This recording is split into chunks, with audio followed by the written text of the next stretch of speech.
Hello everyone, आप सबका वांगशन bubble में फिर से एक बार बहुत बहुत बहुत स्वागत है। चलिए डेस्टिनी फाइटर के पार्ट 44 को शुरू करते हैं। झांशियान और वांगई गुफा के संकरे रास्ते से अंदर जाते हैं।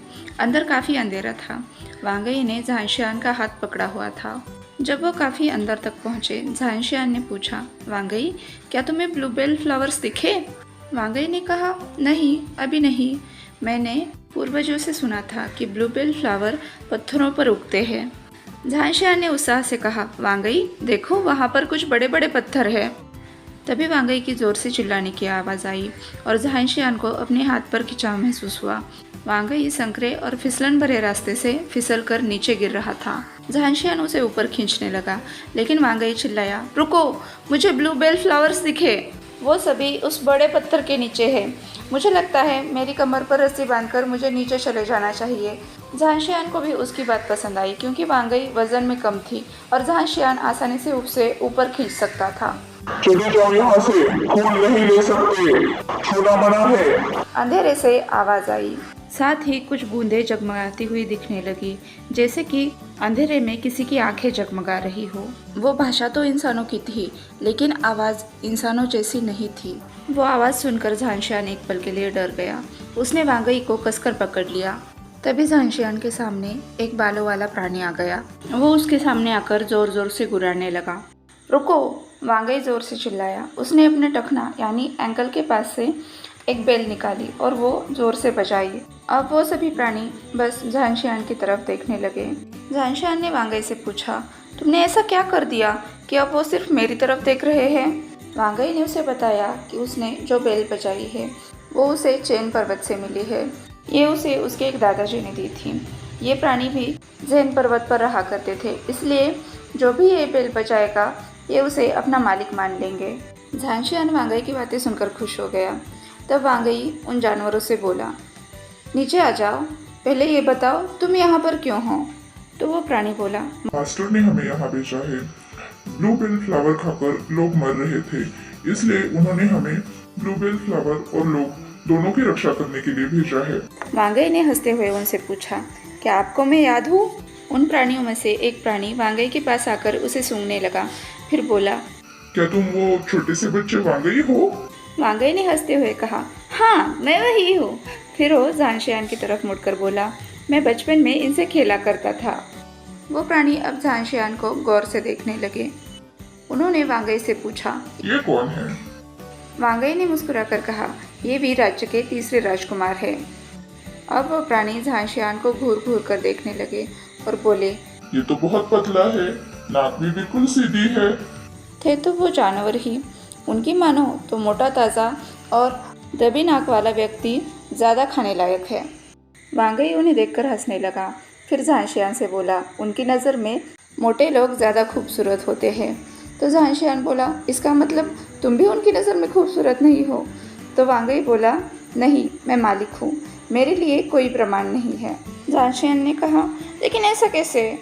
जब तक तुम्हारी नज़र में मैं खूबसूरत हूँ, मुझे कोई फ़र्क नहीं पड़ता। वांगई हंसते हुए बोला, रुको, पहले मुझे सोचने तो दो। झांशियान चिल्लाया, वांगई। वांगई ने कहा, हाँ बाबा, तुम ही मेरी नज़र में सबसे ज़्यादा आकर्षक हो। फिर वांगई उन प्राणियों की तरफ देखकर बोला, क्या मुझे ब्लूबेल फ्लावर्स मिल सकते हैं? मैं उससे लोगों को बचाना चाहता हूँ। वांगई की बात सुनकर उनमें से पिता जानवर ने अपनी बच्ची की तरफ इशारा किया, तो वो बच्ची एक पूरा थैला भर के ब्लूबेल फ्लावर्स लेके आई। अब वांगई उन प्राणियों से हंस खेल कर बात करने लगा। उसने उनसे पूछा, तुम उन गाँव वालों को डराते क्यों हो? इस पर पिता जानवर बोला, कई लोग यहाँ पर हथियार लेकर आते हैं, वो मुझे और मेरे बच्चों को हानि ना पहुँचाए, इसलिए मैं उन्हें डराता हूँ। वांगई ने कहा, ठीक है, अब से उन्हें डराने की ज़रूरत नहीं है। वो अपने पर्वत का ख्याल खुद से रख लेंगे। तुम मेरे साथ पर्वत के नीचे चलो, उनसे बात करो, फिर तुम जैन पर्वत पर वापस जा सकते हो। वांगई की बात सुनकर मादा प्राणी खुश होकर बोली, तुम्हारा बहुत बहुत शुक्रिया। अब हमें पत्ता गोभी पर दिन नहीं गुजारने पड़ेंगे, हम रसीले टमाटर खा सकते हैं। तभी वो बच्ची बोली, लेकिन मुझे टमाटर पसंद नहीं। तो उसकी माँ ने कहा, कोई बात नहीं, तुम दूसरी सब्जियां खा लेना। तभी पिता अपने बच्चों से बोला, मास्टर की बात सुनना और ज्यादा मस्ती मत करना। जब वो नीचे जाने के लिए तैयार हो रहे थे तभी उस छोटी बच्ची ने कहा, मुझे भी इंसानों के जैसे कपड़े पहनने हैं। तो उसके पिता ने उसे समझाते हुए कहा, देखो उनके पास तो हमारे पास जैसे बम बम है। हम कितनी इनायत से उसे दाएं और बाएं घुमाते हैं, ये तो वैसे घुमा भी नहीं सकते। उनमें और हम में फर्क है, इसलिए हम उनके जैसे नहीं रह सकते। मादा प्राणी ने कहा। अपनी शक्तियाँ ऐसे सबके सामने प्रदर्शित करते हुए तुम्हें शर्म नहीं आती? तो पिता प्राणी बोला, कपड़े पहनना कितना झंझट का काम है, और ऊपर से इंसान तो कपड़े पहनकर ही सोते हैं। बड़े बेटे ने कहा, लेकिन मैं तो कपड़े पहनना पसंद करूंगा, जिससे हमें बार बार अपनी फर साफ भी नहीं करनी पड़ेगी। उनका ये झगड़ा चल ही रहा था तभी वांगई बीच में आ गया। उसने कहा, हे, कपड़े पहनना अच्छा और बुरा दोनों हो सकता है। कपड़े पहनने से तुम्हारी फर तो ठीक रहेगी, लेकिन जब तुम्हारा आकार बढ़ेगा तब तुम अपने कपड़े कैसे बदलोगे?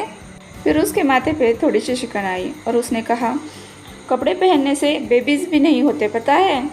उसने अपनी बात की पुष्टि के लिए झांशियान की तरफ देखा, जो इन सब के वाहियात बातों से अपने होश खो चुका था। मादा प्राणी ने अपने पति की तरफ गुस्से से देखते हुए कहा, अब से तुम्हें कपड़े पहनकर सोना है, क्योंकि अब मैं और बच्चे नहीं चाहती। कुछ समय बाद वांगई और झांशियान उन चारों प्राणियों को लेकर नीचे गांव में पहुंच गए। गांव में तो एक ही तबाही मच गई।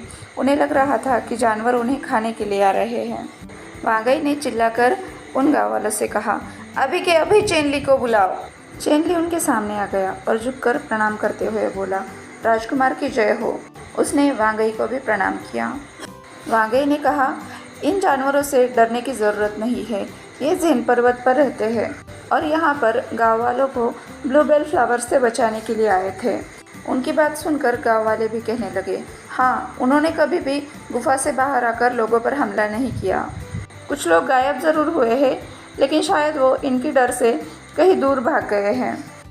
वांगई ने गाँव वालों को बताया कि ये लोग शाकाहारी हैं, ये फल सब्जियाँ खाते हैं, न कि कच्चा मांस। चेनली ने आगे बढ़कर कहा, आज से ये हमारे मेहमान हैं, हम इनके लिए खासकर सब्जियां उगाएंगे। गाँव वाले उन जानवरों के लिए कई तरह के फल और सब्जियां लेकर आए, जिन्हें देखकर वो सारे जानवर बहुत ज़्यादा खुश हुए। गाँव वालों और उन जानवरों के बीच में अच्छे से दोस्ती हो गई। फिर वांगई बोला, सभी अपने अपने हाथ आगे करो, ये लोग खुशबू से हमें याद रखते हैं। वो सभी जानवर झांशियान को काफ़ी देर तक चिढ़ाते रहे, लेकिन फिर अंत में उनकी और झांशियान की दोस्ती हो ही गई। पिता प्राणी ने अलविदा कहते वक्त झांशियान से कहा, हमारे वांगई का ख्याल रखना। पूरे वातावरण में खुशी का माहौल था। सभी नाच गा रहे थे। वांगई ने तीसरे राजकुमार को भी अपने साथ नृत्य के लिए खींच लिया। झांशियान थोड़ा सा नाराज़ था क्योंकि वांगई नाचते हुए उसे भूल गया था। वांगई ने उसे वादा किया कि वो अगली बार उसे नहीं भूलेगा। फिर वो झांशियान से बोला, चलो मैं तुम्हें चिंग समुदाय का नृत्य सिखाती हूँ।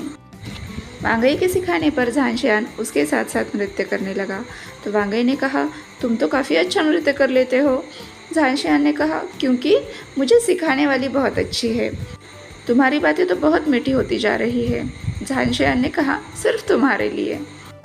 नाच गाना होने के बाद वांगई ने ताओर को चेनली की औषधि बनाना सिखाया। फिर वो तैयार होकर बच्चों से मिलने के लिए चले गए, जहाँ पर एक छोटे बच्चे ने झांशियान को एक तावीज़ देते हुए कहा, ये मेरे पिता को दिखाना, मैं बचपन से इसे पहन रहा हूँ, तो उन्हें वो ज़रूर याद होगा। झांशियान ने सबसे वादा करते हुए कहा, चाहे जो हो जाए, मैं आप सबके परिजनों को ज़रूर ढूंढ कर रहूँगा। चेनली ने झांशियान और वांगई को कुछ खाने की सामग्री दी, जिससे लौटते वक्त उन्हें कोई परेशानी ना हो। वहाँ से वापस लौटकर जब वो शहर पहुँचे तो उन्हें वहाँ पर फिर से वो 8 बच्चे और वो बूढ़े चाचा चाची मिले। उन्हें शहर में ऐसे ही छोड़कर जाना झांशियान को रास नहीं आया। उसने उनसे कहा, अगर तुम जंगल की तरफ जाओगे तो तुम्हें वहाँ पर चेनली नाम का एक आदमी मिलेगा। तुम सभी उनकी शरण में जाना, वो तुम सबका बहुत अच्छे से ख्याल रखेगा। फिर दोनों एक इन में जाकर ठहरे, जहाँ पर दिन भर की घटनाएं याद करते हुए वांगई झांशियान से बोला, मुझे तुम्हारे साथ रहना काफ़ी अच्छा लगा। तो झांशियान बिना कुछ कहे बस वांगई को घूरने लगा। वांगई ने पूछा, क्या हुआ? झांशियान ने कहा, कुछ नहीं, मैं बहुत ज़्यादा खुश हूँ। वांगई ने भी मुस्कुराकर कहा, मैं भी बहुत ज़्यादा खुश हूँ। झांशियान ने वांगई की तरफ मुस्कुराते हुए कहा, वांगई, मुझसे बात करने के लिए शुक्रिया। ऐसे ही अपने दिल की बात मुझे बताते रहना। वांगई ने कहा, क्या हमारे नहाने की व्यवस्था हो सकती है? झांशियान वांगई के नहाने की व्यवस्था करके बाहर जाने लगा तो वांगई ने कहा, तुम बाहर क्यों जा रहे हो? यहाँ पर पर्दा भी तो है, हम दोनों साथ में नहाएंगे। झांशियान इस बात के लिए बिल्कुल तैयार नहीं था। हड़बड़ाकर उसने कहा, नहीं, तुम नहा लो, तब तक मैं खाने की व्यवस्था करता हूँ। खाने का ख्याल आते ही वांगई को याद आया, उसे तो बहुत ज़ोरों की भूख लगी है। झांशियान वांगई की चुप्पी को हाँ समझकर बाहर जाते हुए बोला, दरवाज़ा अंदर से बंद कर लेना और तुम नहा लेना, तब तक मैं खाना लेकर आता हूँ। झांशियान के जाते ही वांगई ने दरवाज़ा बंद कर लिया, नहाने के पानी में कुछ बूंदें इत्र की डाली और फिर खुद नहाने लगा। जब वो नहाकर बाहर आया तब तक झांशियान भी दरवाजे तक पहुंच चुका था। उसने दरवाज़ा खटखटाते हुए कहा, वांगई, क्या मैं अंदर आ सकता हूँ? खुले गीले बालों के साथ जब झांशियान ने वांगई को देखा तो वो बस देखता ही रह गया। वांगई को खुद पता नहीं था कि वो कितना आकर्षक लग रहा है। उसने झांशियान की बाजू खींचते हुए कहा, झांशियान, अभी भी पानी गर्म है, तुम चाहो तो नहा सकते हो, मैंने उसमें चंदन का इत्र भी डाल रखा है। वांगई को देखते ही झांशियान बिल्कुल मूर्ति की तरह खड़ा हो गया था और उसने अपनी आंखें भी बंद कर ली थी। जब वांगई ने उससे कहा कि वो नहा सकता है, झांशियान ने आंखें खोली। बिना वांगई की तरफ देखे हड़बड़ी में बाथरूम की तरफ जाते हुए वो बोला, मैं पहले नहा लेता हूँ। आज के लिए बस इतना ही। गाइस, मुझे पता है आप सब लोग इस स्टोरी से बहुत ज़्यादा बोर हो रहे हो, तो मैं लगभग 4 से 5 चैप्टर को इकट्ठा करके आपके लिए लेकर आई हूँ। अगले चैप्टर में वांगई और झांशियान राजमहल लौट चुके होंगे। आशा करती हूँ कि ये पार्ट भी आपको पसंद आएगा। तो चलिए फिर कल मिलते हैं, तब तक के लिए अपना ख्याल रखिए। मेरे चैनल को सब्सक्राइब कीजिए। वीडियो पसंद आया हो तो लाइक, शेयर और कमेंट करके मुझे बताइए। और हाँ, वांगशियान बबल में खुश रहिए। Thank you.